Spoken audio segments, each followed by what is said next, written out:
Alright, so this is going to be another movie review. This one's called The Underground Comedy Movie, 1999. This is going to be another Karen Black flick. Gets a really low rating on IMDb of a 2.5 out of 10. I'm giving it 3 out of 5 stars, a much higher rating. It's some infomercial dude who was on public access TV doing these kind of skits, I guess. And the skits are really lame, I have to admit. I didn't laugh once, and this is supposed to be a comedy, or at least it has comedy in the title. I didn't find any of this funny at all. And I'm sure anybody who's watched this kind of feels the same way. I mean, 2.5 rating on IMDb is very low.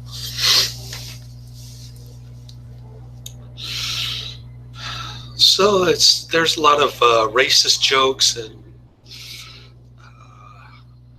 homosexuals, cross-dressers, stereotyped Chinese people. There's really hot Asian babe. I think she's Chinese, I'm not sure, but she gets naked in this one. So she's the reason to watch. There are other reasons to watch. I mean, not necessarily watch, but in the case of listening, the soundtrack is pretty decent. It's got some decent sounding punk music on there. So it's kind of like Freddy Gets Fingered meets Retard-O-Tron meets the Three Stooges kind of stuff.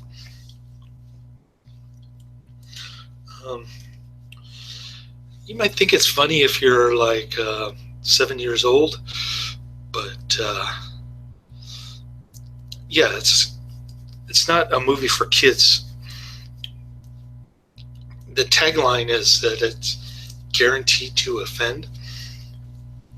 I guess because they have a bunch of necromania scenes in there, which is pretty cool. I mean, I don't know. It's weird. And then,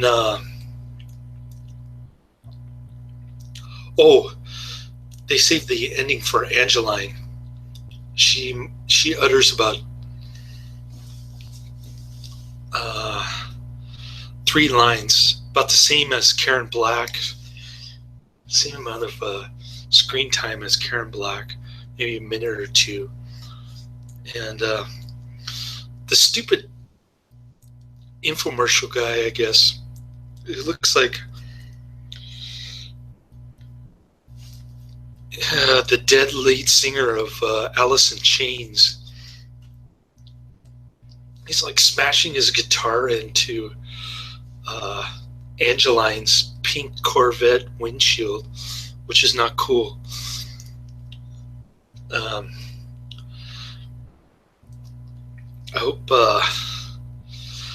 hope Angelyne has a glass buyback deductible or 0 deductible on her windshield.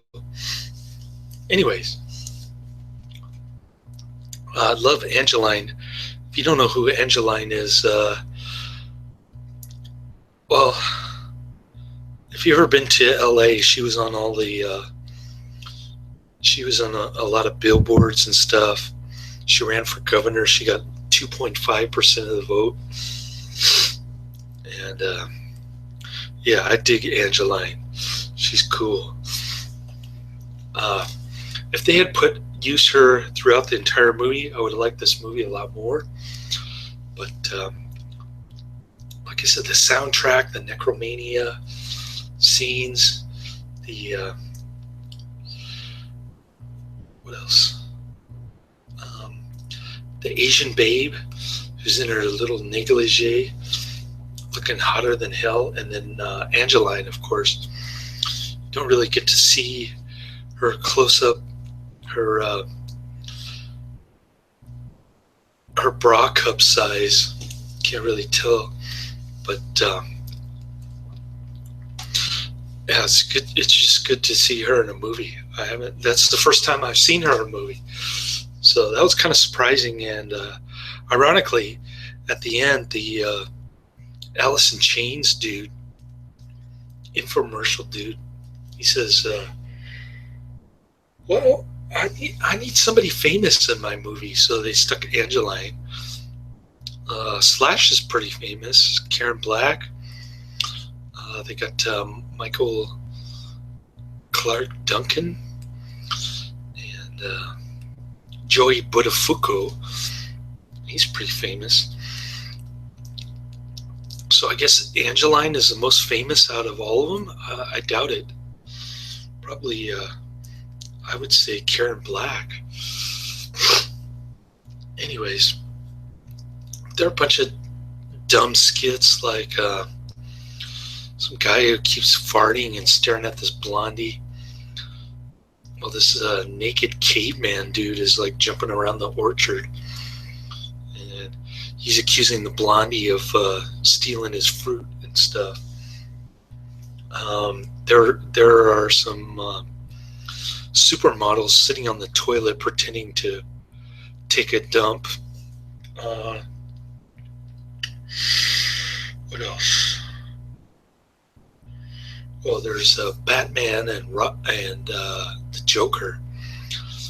Although Batman is kind of an idiot. I mean, he goes to bat. Some little old lady's head goes flying off the wheelchair because he swung a baseball bat at her head and it just popped off, flew through the air.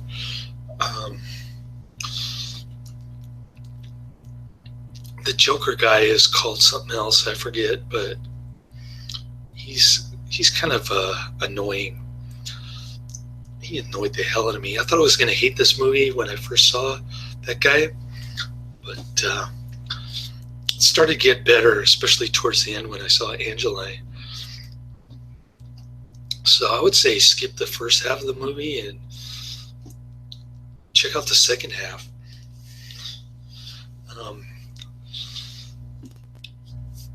There's some Italian dude who's like a cross-dresser mafia gal. That was kind of interesting. And I don't know. I had mixed feelings about this one. Of course, I didn't hate it as much as most people do, but it did grow a little tiresome at times and annoying. I don't know if it offends as much as it annoys. And then once you're annoyed, then you see something weird like Angelyne, and you go, "Oh, cool! I haven't seen her in like 20 years."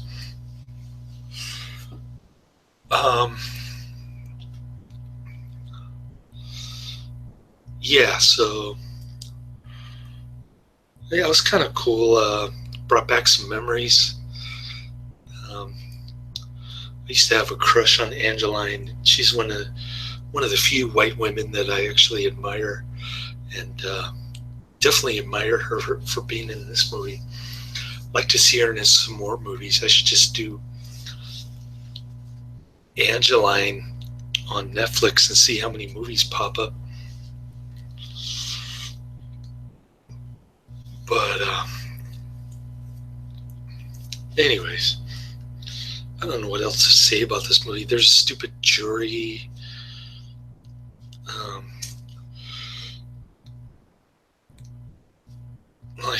Racial problems within a jury or something.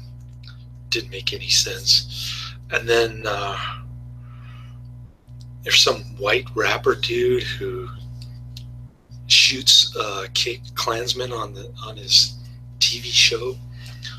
Or some of the other skits, I'm trying to think. Michael Clarke Duncan plays a gay virgin.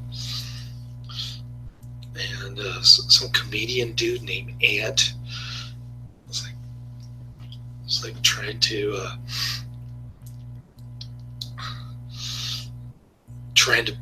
become his butthole pirate, and he keeps saying, "I'm looking for the right man." That was pretty lame. And then the Alice in Chains / infomercial dude sings a song called "I Hate LA." That was almost amusing, but not really. It didn't make me laugh. But I'm sure if you're from San Francisco, it's somewhat amusing. If you're from San Francisco and you grew up in the 80s like me. I'm not actually from San Francisco, but I went to a lot of Giants games, so that Randy Newman song, I Love It. No, it's not Randy Newman. I forget the guy's name. I Love LA. That kind of irritated me when I was a Giants fan back in the 80s. Now I don't watch baseball at all. I just watch movies and review them on YouTube. I've seen baseball themed movies like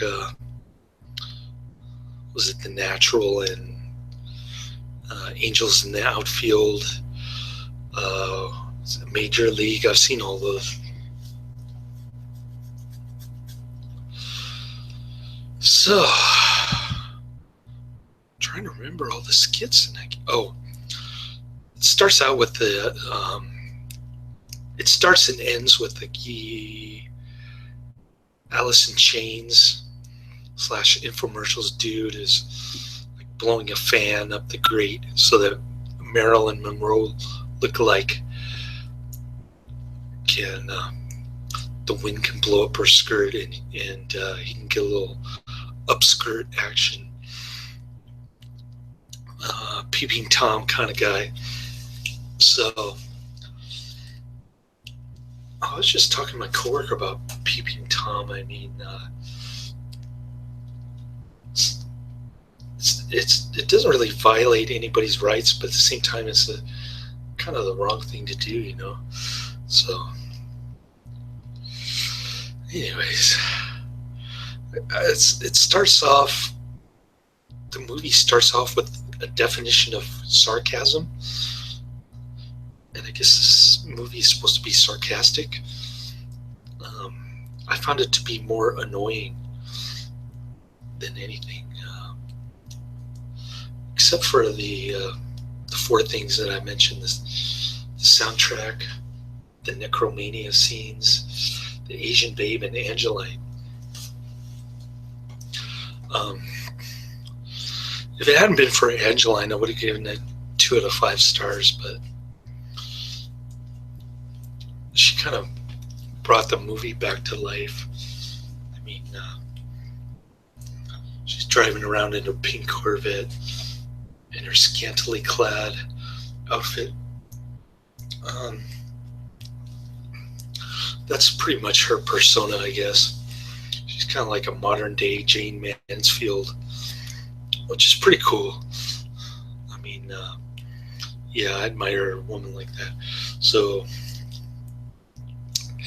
yeah, 3 to 5 stars. Can't really recommend it. Can't say check it out. Can't post the trailer in the description box. I don't even know if there's a trailer. I haven't looked at the bonus features yet.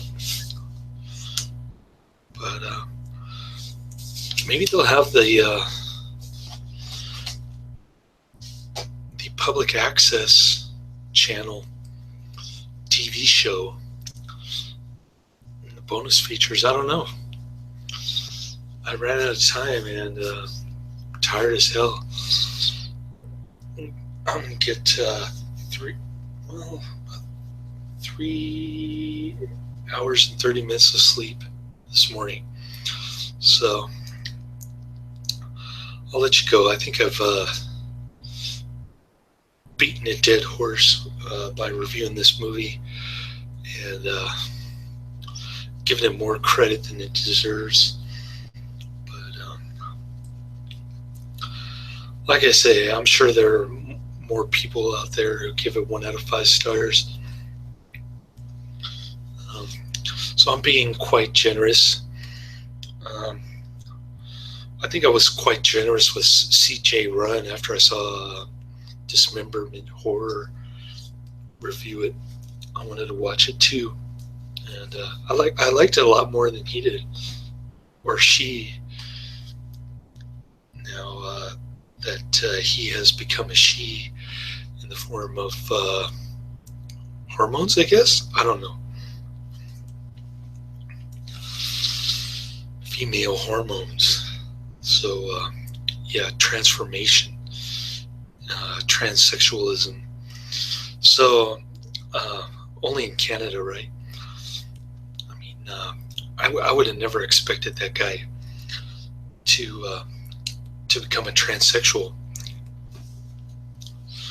But he kind of reminds me of Randy from Trailer Park Boys. You know, because Randy likes to cross-dress and stuff.